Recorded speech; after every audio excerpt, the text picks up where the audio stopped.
ہم اپنا آج کا سبق شروع کرتے ہیں۔ اعوذ باللہ من الشیطان الرجیم، بسم اللہ الرحمن الرحیم۔ الم تروا، کیا تم لوگ نہیں دیکھتے؟ الم تروا، کیا تم لوگ نہیں دیکھتے؟ انا، کہ بے شک اللہ تعالی نے سخر، مسخر کر رکھا ہے، لکم، تمہارے لیے، ما، جو کچھ، فی السماوات، آسمانوں میں ہے، وما، اور جو کچھ، فی الارض، زمینوں میں ہے۔ الم تروا ان اللہ سخر لکم ما فی السماوات وما فی الارض، کیا تم لوگ نہیں دیکھتے کہ آسمانوں میں، زمینوں میں جو کچھ ہے اللہ تعالیٰ نے تمہارے لیے مسخر کر رکھا ہے۔ مسخر کا مطلب تمہاری خدمت پر مامور کر رکھا ہے، ان کو تمہارے کام میں لگا دیا کہ وہ تمہیں فائدہ پہنچائیں، تمہاری خدمت کریں، تمہارے کام آئیں۔ وَأَسْبَغَ، اور اللہ تعالی نے انتہا کر دی، اسبغ، انتہا کر دی۔ اسباغ کا مطلب ہوتا ہے کسی چیز کو انتہا تک پہنچا دینا۔ وَأَسْبَغَ، اور اللہ تعالی نے انتہا کر دی، علیکم، تم پر، نعمہ، اپنی نعمتوں کی، ظاہرۃ و باطنہ، وہ نعمتیں ظاہری ہوں یا وہ نعمتیں باطنی ہوں۔ ظاہری اور باطنی نعمتوں کی اللہ تعالی نے تم پر انتہا کر دی۔ ظاہری نعمتوں سے مراد ہے دنیا کی اشیاء جن سے ہم فائدہ حاصل کرتے ہیں، چاہے وہ کھانا ہے، پینا ہے، لباس ہے، سواری ہے، اور اشیاء ہیں جن سے ہم کام لیتے ہیں، جن سے ہم نفع حاصل کرتے ہیں، فائدہ اٹھاتے ہیں۔ اور یہ تو ہوئی ظاہری نعمتیں، اور یہ اس قدر زیادہ ہیں، اللہ تعالیٰ قرآن کریم میں فرماتے ہیں کہ اگر تم شمار کرنا چاہو تو شمار نہیں کر سکتے، گننا چاہو تو گن نہیں سکتے۔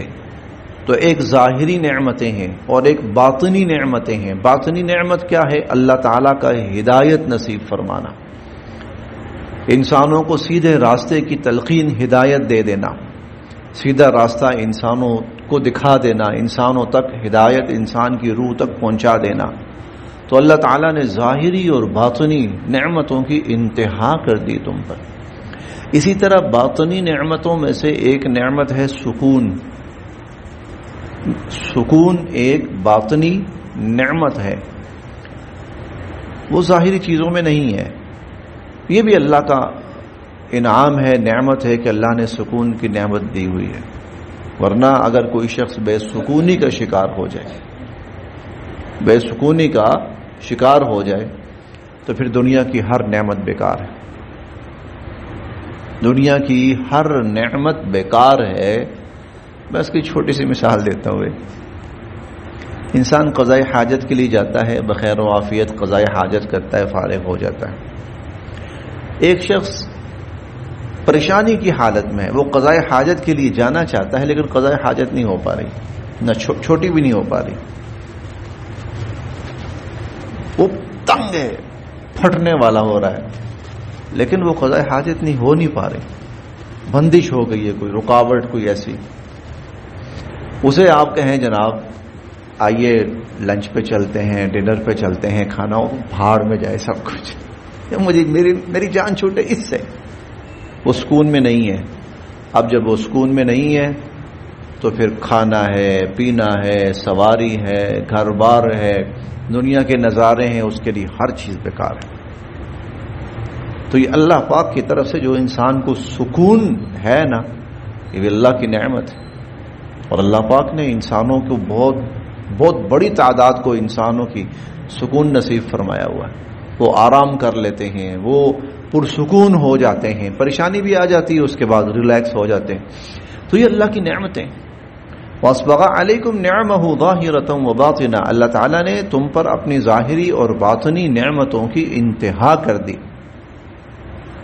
وَمِنَ النَّاسِ، اور لوگوں میں سے من وہ بھی ہے، یجادلو جو جھگڑتا ہے، فی اللہ اللہ کے بارے میں، بغیر علم نہ اس کے پاس علم ہے، ولا ہدا نہ اس کے پاس رہنمائی ہے، ولا اور نہ ہی کتاب منیر کوئی روشن کتاب ہے اس کے پاس. ان نعمتوں کا تقاضا تو یہ تھا کہ وہ ہمہ وقت اللہ رب العزت کا فرما بردار اور شکر گزار ہوتا، وہ ہمہ وقت اس کی عبادت میں مشغول رہتا.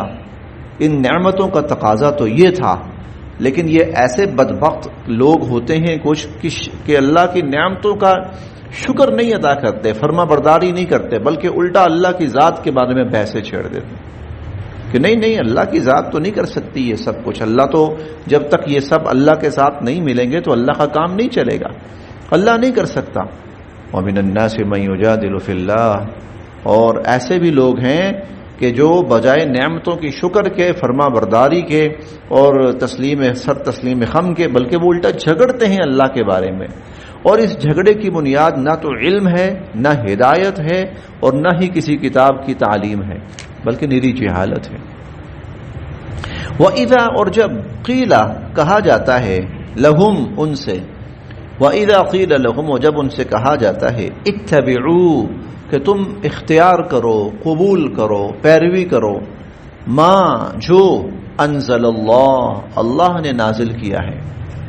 قالو وہ کہتے ہیں، بل نہیں ہم تو نتبعو پیروی کریں گے، ما اس طریقے کی، وجدنا ہم نے پایا، علیہ جس پر، آباءنا اپنے آباء و اجداد کو، بل نتبع ما وجدنا علیہ آباءنا ہم تو اس راستے پہ چلیں گے جس پر ہم نے اپنے آباء و اجداد کو پایا.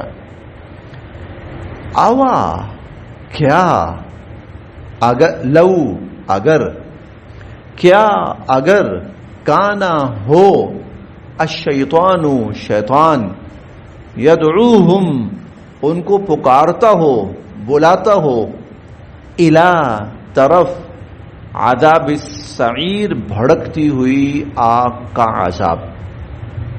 کیا اگرچہ شیطان ان کو بھڑکتی ہوئی آگ کے عذاب کی طرف بلاتا ہو، یعنی ان کے باپ دادا کا جو راستہ ہے جس پر وہ چلنا چاہ رہے ہیں وہ شیطان کی طرف کا راستہ ہو جو ان کو جہنم کی طرف لے کے جاتا ہو، پھر بھی اسی پہ چلیں گے.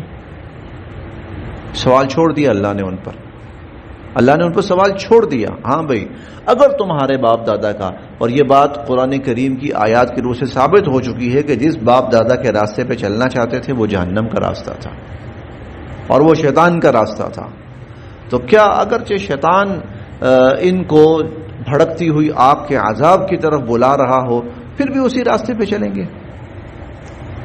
ومن اور جو، یسلم جھکا دے، وجہہ اپنے آپ کو، اللہ اللہ کے سامنے، اور جو اللہ کے سامنے اپنے آپ کو جھکا دے، سر تسلیم خم کر دے. جھکانا کیا ہے؟ اسلام کیا ہے؟ اللہ کی بالادستی کو، اس کی کبریائی کو تسلیم کرنا، اس کی الوہیت کو تسلیم کرنا، اس کے تمام اختیارات کو تسلیم کرنا، مان لینا، اس کی تمام قدرتوں کو مان لینا. یہ ہے یسلم، جھکا دیا.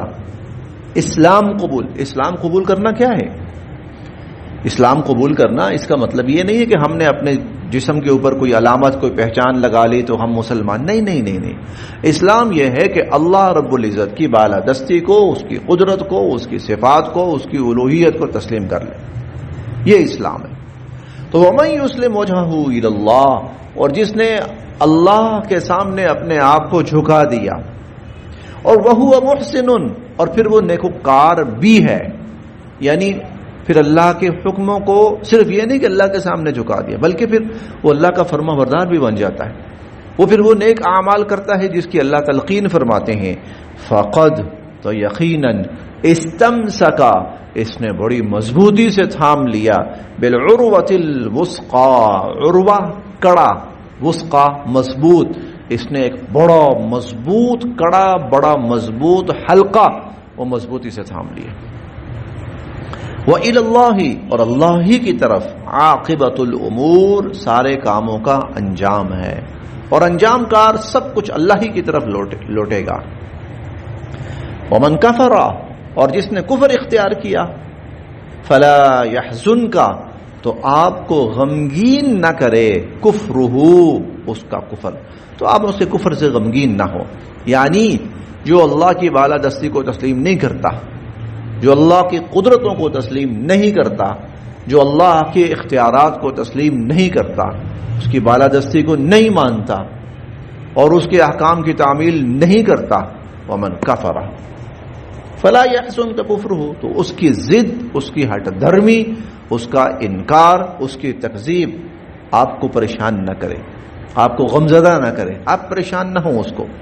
الینا، ہماری ہی طرف ہے، مرجعہم، ان کو لوٹ کر آنا، انہوں نے ہماری ہی طرف لوٹ کر آنا ہے، فننبئہم، پھر ہم ان کو بتائیں گے، بما عملوا، کہ یہ دنیا میں کرتے کیا رہے۔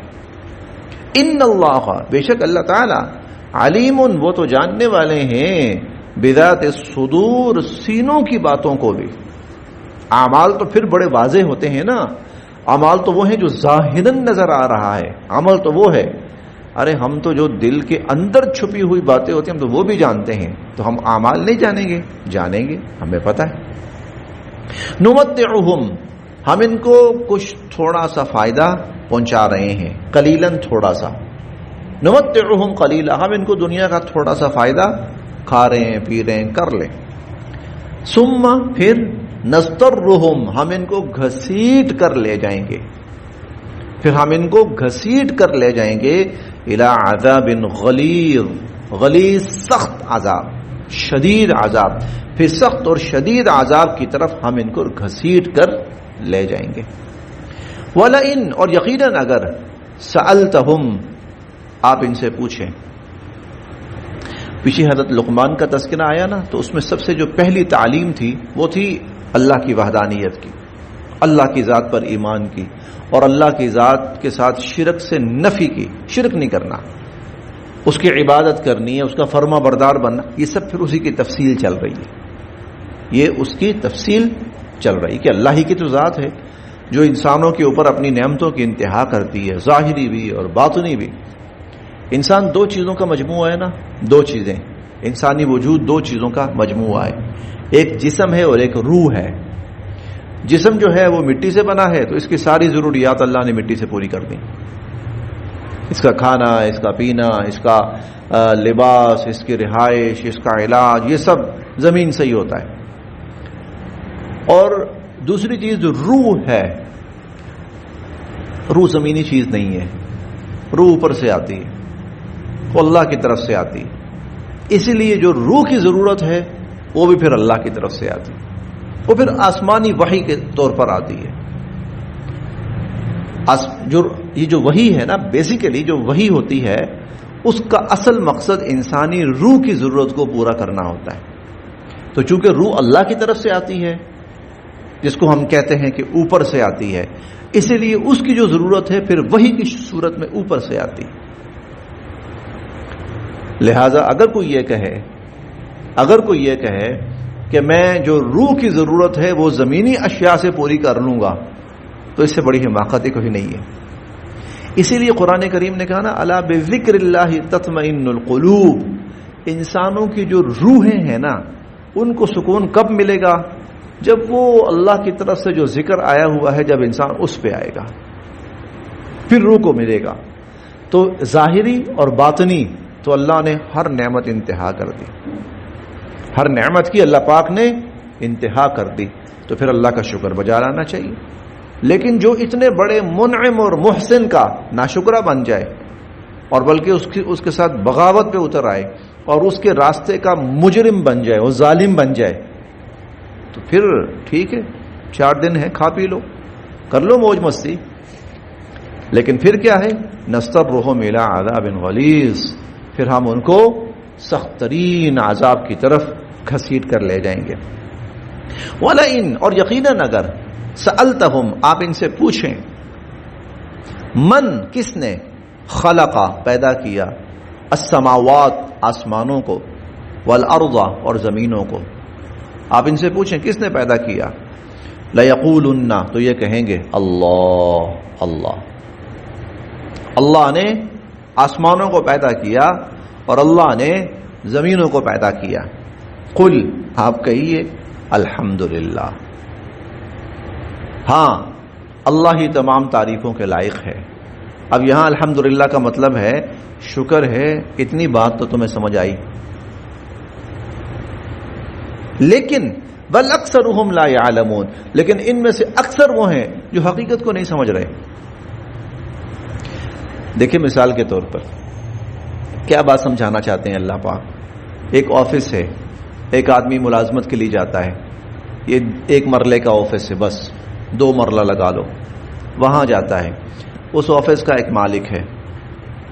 وہ کہتا ہے بھائی یہاں کی ٹائمنگ یہ ہے, یہاں کا اصول یہ ہے, طور طریقہ یہ ہے, کام کاج یہ ہے. جانے والا جو ملازم ہے وہ مانے گا جی بالکل. کیوں جناب آپ کا آفس ہے, آپ اصول طے کریں گے, آپ قانون طے کریں گے, آپ ٹائمنگ طے کریں گے, آپ سیلری طے کریں گے, سب کچھ آپ طے کریں گے. ظاہر ہے میں نے تو ماننا ہے, تو آپ کا آفس ہے. تو یہ بتاؤ یہ زمین پہ تم رہ رہے ہو وہ کس کی ہے, اور جو کھا رہے ہو وہ کس کا ہے, اور جو وجود ملا وہ کس کا ہے؟ اللہ کا. اسے یہ باتیں سارے مانتے تھے, مشرکین مانتے تھے. کس نے پیدا کیا؟ اللہ نے. رزق کون دیتا ہے؟ اللہ. زندگی کون دیتا ہے؟ اللہ. موت کون دیتا ہے؟ اللہ. پھر اللہ کہتے تھے بل اکثرهم لا يعلمون. تو پھر بے وقوفو تمہیں یہ بات سمجھ کیوں نہیں آ رہی؟ اگر یہ سب اللہ دے رہا ہے اور تم اللہ کی زمین پر ہو تو یہ کیسے ہو سکتا ہے کہ اللہ کی زمین پر تم اپنی من مانیاں کرو؟ اگر وہ ملازم کہے ٹھیک ہے جناب آفس آپ کا ہوگا, مالک آپ ہوں گے, بنایا آپ نے ہوگا, لیکن مرضی میری چلے گی, کیا چل نکل جا تیری چلے گی. ایک حالانکہ وہ اللہ کا بنایا ہوا, اللہ کی بنائی ہوئی زمین کے اوپر وہ بندہ اپنا چھوٹا سا اللہ کی زمین سے نکالے ہوئے مٹیریل سے وہ چھوٹا سا دفتر بنا رہا ہے, اور اللہ کی بنائی ہوئی اشیاء سے وہ اس کو تھوڑا سا سجا رہا ہے بس. لیکن وہ اتنا بڑا بن جاتا ہے کہ بھئی اصول میں طے کروں گا, ٹائمنگ میں طے کروں گا, کام کی نوعیت میں طے کروں گا, سیلری میں طے کروں گا. مانو گے؟ جی مانوں گا. اوکے آؤ. نہیں مانو گے؟ نہیں نکل جاؤ, ضرورت ہی نہیں, اپنی من مانی اپنے گھر میں کرو. تو اللہ یہاں یہ بتانا چاہ رہے ہیں کہ تم انسان چھوٹی چھوٹی چیزیں بنا کر اتنے بڑے اپنے اختیارات رکھتے ہو, تو جب خدا کی زمین پر تم رہ رہے ہو وہاں تم چاہتے ہو تمہارا اختیار چلے گا؟ نہیں. بل اکثرهم لا يعلمون, ان میں سے اکثر سمجھ سے کام نہیں لے رہے. للہ اللہ کا ہے, ماں جو کچھ فی السماوات آسمانوں میں ہے, والارض اور زمینوں میں. آسمانوں زمینوں میں جو کچھ ہے اللہ کا ہے. ان اللہ اور بے شک اللہ هو الغنی الحمید, وہ بے نیاز ہے اور وہ بہت صفات والا ہے. اللہ بے نیاز. بے نیاز کا مطلب کیا ہے؟ اگر تم کہو گے نا نہیں جی نہیں ہم نے اللہ کی نہیں ماننی, نہ مانو, اس سے کیا فرق پڑنا ہے؟ تمہارے نہ ماننے سے کوئی اس کی خدائی میں فرق پڑا؟ پتہ نہیں کتنی مخلوقات ہیں ہم نہیں جانتے, نامعلوم کتنی مخلوقات ہیں, کتنی بڑی بڑی مخلوقات ہیں, کتنی عظیم المرتبت مخلوقات ہیں, ہم نہیں جانتے. ہمیں تو اللہ پاک نے صرف چند چیزیں دکھائی ہیں, یہ انسان ہیں, یہ تھوڑے سے جانور ہیں بس, اور یہ پہاڑ ہیں, درخت ہیں. اللہ کی مخلوقات کا ہمیں کوئی علم نہیں. ہم تو صرف ایک زمین, اس کے اوپر تھوڑا بہت جو نظر آ رہا ہے ہم صرف وہ جانتے ہیں. آسمانوں میں کیا ہے پتہ نہیں, انسانوں کی زمین کے اوپر جہاں تک انسانوں کی رسائی ہے اس سے اوپر کیا ہے پتہ نہیں. دیکھیں یہ قرآن کریم کے الفاظ ہیں کہ جب تک قرآن کریم کا نزول شروع نہیں ہوا تھا تو جنات بڑے آرام سے آسمانوں پر جایا کرتے تھے. یہ ہم سورۃ جن میں پڑھیں گے, وَأَنَّا كُنَّا نَقْعُدُ مِنْهَا مَقَاعِدَ لِلسَّمْعِ. فمن یستمع الآن یجد لہ شہابا، کیسی کیسی مخلوق تھی یہ، وہ گئے آسمانوں پہ پہنچے ہوئے. ہم تو 6 فٹ سے، 6 فٹ بھی بہت بڑی بات ہے، 6 فٹ سے اونچے ہم چھلانگ نہیں لگا سکتے. اور وہ کیسی مخلوق ہے، زمین سے اڑی ہے آسمان پہ پہنچی ہوئی ہے، اور پہلے دوسرے تیسرے آسمان پر پہنچی ہوئی ہے.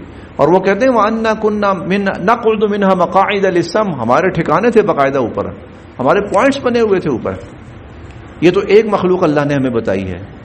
پھر فرشتوں کے بارے میں یہ ہے، وہ ایک لمحے میں آسمان میں ہے، 7ویں آسمان پہ، اور دوسرے لمحے میں زمین پر ہیں. تو ہمیں کیا پتہ ہے کہ بھئی اللہ کی کتنی کتنی بڑی مخلوقات ہیں، کون کون سی ہیں، کیسی کیسی ہیں، کس کس رنگ میں اللہ کی عبادت کر رہی ہیں. اور فرشتوں کے بارے میں اللہ فرماتے ہیں کہ لا یستکبرون عن عبادتی ولا یستحسرون، نہ تکبر کرتے ہیں نہ تھکتے ہیں. تکبر کہ میں نے نہیں کرنی، اور تھکنا بس یہ اب نہیں ہوتی، نہ تکبر ہے نہ تھکنا ہے. ہما وقت لا یعصون اللہ ما امرهم ویفعلون ما یؤمرون، مجال نہیں ہے کہ اللہ کے کسی حکم کی نافرمانی کر جائیں. جو حکم ملتا ہے فوراً عمل کرتے ہیں. اور ان کی تعداد کتنی ہے، فرشتوں کی تعداد کتنی ہے، یہ انسان تو انگلیوں پر ہے، انسان تو فنگر ٹپس پہ ہے. ابھی کچھ تھوڑا سا وقت ہوا ہے کہ انسان عرب کی گنتی میں آیا ہے، تھوڑا سا ٹائم ہوا ہے. پہلے تو عرب کی گنتی میں بھی انسان نہیں تھا، تو کروڑوں میں تھا انسان. پہلے کچھ عرصہ ہوا انسان عرب کی گنتی میں آیا ہے، اور عرب ہماری فنگر ٹپس پہ. فرشتہ کتنا ہے، فرشتہ تو کھر بہا کھر بہا کھر بہا کھر بہا کھر بہا کا لفظ چھوٹا ہے، فرشتہ اس سے بہت زیادہ ہے. ہما وقت اللہ کی عبادت میں مشغول، ہما وقت. تو اگر کوئی انسان کہتا جی میں نے نہیں کرنی، تو ان اللہ هو الغنی الحمید، نہ کر. اللہ کی صفات قائم دائم ہے، اس کی تعریفات قائم دائم ہے. وہ تیرے ایک بندے کی عبادت نہ کرنے سے، یا 1000 یا 1,00,000 یا 1 کروڑ یا 1 ارب بندے کی عبادت نہ کرنے سے اور اس کو رب نہ ماننے سے اسے کوئی فرق نہیں پڑنے والا. ان اللہ هو الغنی الحمید. بلکہ اس کا یہ عالم ہے ولو، اور اگر، ان بے شک، ما جو کچھ، جو فی الارض زمین میں ہے، من شجرہ درخت، جو درخت زمین میں ہے، اقلام قلم بن جائیں، قلم بن جائیں. اور ایک درخت کا ایک قلم نہیں بنتا، ایک درخت کے سینکڑوں ہزاروں قلم بنتے ہیں. والبحر، اور جو سمندر ہیں، یمدہ، وہ اس کی سیاہی بن جائیں. درخت قلم بن جائیں، سمندر سیاہی بن جائیں. من بعدہ، بلکہ اس کے بعد، 7 ابحر، 7 سمندر اور بن جائیں. جتنا یہ جتنا پانی ہے نا، اتنا 7 گنا پانی اور ہو جائے. اور کیا کریں یہ قلم اللہ کی صفات لکھنا شروع کر دیں اس سیاہی سے. قلم یہ ختم ہو گئے، 7 گنا اور سیاہی آ جائے، اور اللہ کی صفات لکھتے رہیں. وہ کتنے کمال والا ہے، قدرت والا ہے. ما نفدت، کبھی ختم نہیں ہو پائیں گے کلمات اللہ کے کلمات. اللہ کی صفات ختم نہیں ہو پائیں گی. ہاں، یہ درخت بھی ختم ہو جائیں گے اور یہ سیاہی بھی ختم ہو جائے گی. اس کی صفات کا عالم یہ ہے، اس کی قدرتوں کا عالم یہ ہے. ان اللہ، بے شک اللہ تعالی، عزیز غالب ہیں، حکیم اور حکمت والے ہیں. اس کی قدرت کیا ہے؟ ما نہیں ہے، خلقکم تمہارا پیدا کرنا، ولا بعثکم اور نہ ہی تمہیں دوبارہ زندہ کرنا، الا مگر کنفس واحدہ ایک جان کی طرح. یعنی تم سب کو اس نے پیدا کیا ہے نا، اور انسان پیدا ہوتا آ رہا ہے، پیدا ہو رہا ہے، پتہ نہیں کتنے ارب انسان پیدا ہو چکے. بلکہ ارب سے زیادہ ہوں گے. اب اربوں نہیں، جو پہلے دن سے جو انسان پیدا ہوا وہ خربوں میں ہو چکے ہوں گے اور قیامت تک پیدا ہوں گے. پھر قیامت کے دن اللہ ان سب کو زندہ کریں گے، خربوں جتنے بھی ہوں گے. تو اللہ فرماتے ہیں کہ یہ جو پیدا کیا ہے دنیا میں اور جو قیامت کے دن سب کو پیدا کروں گا، یہ میرے لیے ایسے ہے جیسے ایک انسان کو پیدا کروں. ما خلقکم ولا بعثکم الا کنفس واحدہ، تم سب کو پیدا کرنا اور پھر تم سب کو دوبارہ زندہ کرنا، الا کنفس واحدہ، وہ تو صرف ایک شخص کو پیدا کرنے اور دوبارہ زندہ کرنے کی طرح ہے. ان اللہ، بے شک اللہ تعالی، سمیع، سب کچھ سننے والے ہیں، بصیر، دیکھنے والے ہیں. اللہ تعالیٰ سب کچھ سننے والے، سب کچھ دیکھنے والے ہیں. بس یہاں